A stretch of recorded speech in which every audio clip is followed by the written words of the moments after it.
আজকে বাজারে গিয়ে আমরা এরকম বিপদে পড়বো আমি কখনোই ভাবতে পারি নাই। আসসালামু আলাইকুম, কেমন আছেন সবাই? আশা করি সবাই অনেক ভালো আছেন। আমিও আলহামদুলিল্লাহ অনেক ভালো আছি। আপনাদেরকে আজকে আমি একটা খুশির খবর জানিয়ে রাখি যে আমার টিকটক আইডিতে 50,000 ফলোয়ার্স ডান। আলহামদুলিল্লাহ আলহামদুলিল্লাহ আলহামদুলিল্লাহ, সবকিছুর জন্যই আল্লাহর কাছে শুকরিয়া। তারপর এখন আমি আর আমার আম্মু যাচ্ছিলাম বাজারে, আর আমরা আজকে বাজারে গিয়ে যে এত বড় একটা বিপদে পড়বো আমি কিন্তু এটা কখনোই ভাবতে পারিনি।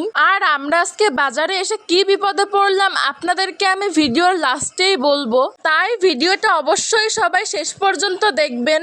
আর আমার আম্মুর একটা নূপুর বানাতে দেওয়া ছিল, আমরা প্রথমে সেটাই নিয়ে নিব।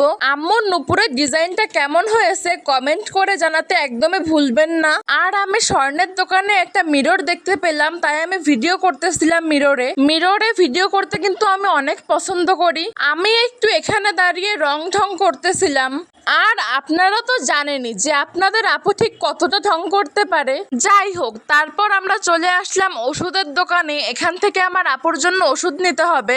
আর আজকে বাজারে যে এত পরিমাণের ভিড়, পাড়া দেওয়ারই কোথাও জায়গা নাই। তাহলে এবার আপনাদেরকে বলি যে আমরা কি বিপদে পড়ছিলাম।